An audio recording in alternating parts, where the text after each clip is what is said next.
Kosong Rick, kosong. Kayak iklan Ramadan tahun kapan tahu tuh. Lah nih, Mbak, ambil lagi ditipu mama. Nggak mau lagi lah belanja online nih. Gue gak ikut-ikutan ya cerita-cerita dan gimmick ini nih. Anda terbawa emosi seperti tadi mereka terbawa emosi saat nonton sinetron ya. Udah nggak mood, gue mau pulang. Nggak bisa dong, nggak dibayar ntar. Oke.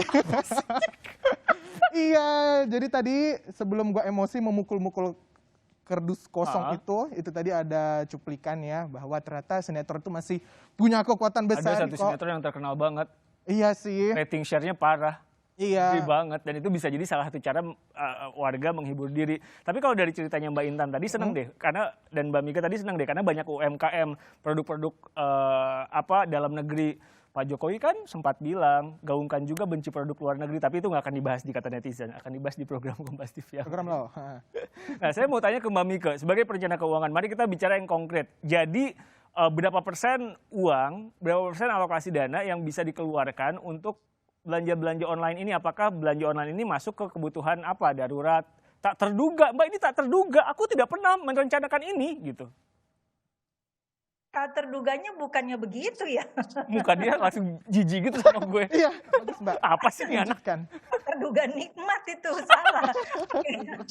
Ya, jadi yang namanya emergency itu benar-benar emergency. Emergensinya itu tak terduga karena musibah atau bencana, bukan gara-gara ada diskon 70% jadinya itu emergency ya, bukan kayak gitu.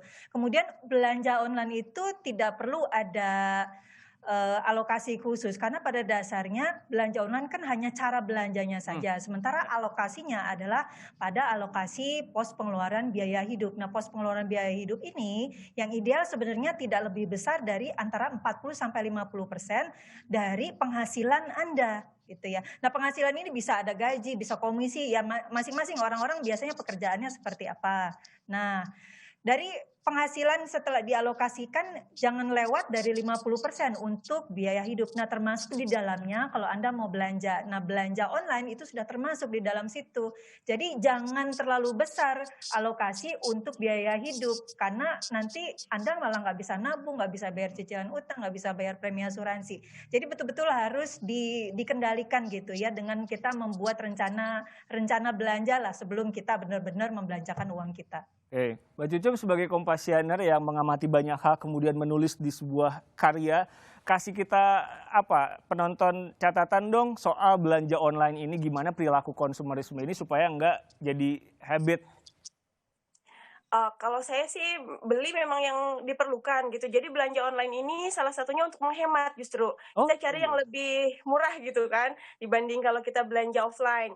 Nah, selain itu jangan kalau misalnya tidak terpaksa banget jangan gunain pay later deh. Apalagi untuk makan. Masa untuk makan aja ngutang gitu kan. Seperti itu. Itu konkret sih, itu benar. Mbak Intan terakhir, jadi dari sisi psikologi supaya kita nggak kebawa emosi saat belanja online, nggak kebawa emosi saat mengambil keputusan untuk, oh ini barang terlalu lucu untuk disia-siakan, gimana? Oke, yang pertama saya setuju tadi Mbak Cici bilang ya bahwa kita jangan terbawa emosi ya, tetap harus memilih kebutuhan daripada keinginan. Kemudian juga harusnya, ini kata kunci nih, harusnya dengan banyaknya marketplace ini membuat kita lebih diuntungkan dan lebih irit. Karena kita mempunyai pilihan solusi untuk membeli yang murah. Nah tapi kenapa kenyataannya malah lebih boros? Pertama adalah hindari berbelanja pada saat kita emosi atau marah. Karena itu membuat kita kehilangan akal untuk memilih barang ini murah atau mahal. Kedua, jangan berbelanja pada saat kita lagi stres atau bosan. Karena pada saat bosan, kita mempunyai dalam mindset yang mengatakan bahwa, boleh dong sekali-sekali saya bikin happy diri saya. Saya kan kerja buat apa selain bikin saya bahagia? Hati-hati, itu kejebak. Itu banget tuh, reward buat diri sendiri, tapi tiap hari. Hati-hati tuh reward-reward kayak gitu karena itu membuat kita akhirnya tidak menggunakan akal ya kan bahwa ini saya butuhkan sekarang atau bisa dipending nanti. Kemudian yang ketiga ini memang harus dilakukan adalah kita harus mulai memilih antara mana yang urgent dan penting dan mana yang urgent, maksudnya mana yang penting tapi nggak urgent. Jadi artinya kita kalau mau beli barang tuh lihat kebutuhannya. Kalau mendesak beli, dan kalau memang dibutuhkan beli, tapi kalau masih bisa ditunda, kita tunda dulu karena bukan apa-apa. Kalau enggak nanti kata Mbak Mika tadi, kita bisa kebobolan dari segi finansial. Akhirnya yang terjadi di akhir bulan adalah stres lagi karena uangnya udah habis. Sebuah saran dan tips konkret dari 3 perempuan hebat yang sudah bergabung di Kata Netizen Ini kalau masker gue dibuka sekarang pipi gue merah. Kenapa ditabokin? Tertampar, Wak. Oke, Mbak Mika terima kasih ya, Mbak Jujun terima kasih, Mbak Intan terima kasih meluangkan waktu untuk Kata Mbak. Netizen. Tipsnya berguna, semoga bisa dilakukan. Aku yakin kamu bisa melakukan ini semua. Yes, yang biasanya aku pakai 100% uang gaji untuk belanja, sekarang 90% untuk Jadi belanja. nggak usah beli jas yang mengkilap-mengkilap kayak Oh konser enggak, habis ini dangdut kita retur. seperti ini, supaya kelihatan lebih kece dan lain-lain. Oke, terima kasih sudah menonton Kata Netizen. Kami pamit, saya Riko Anggara. Saya Dika, sampai jumpa.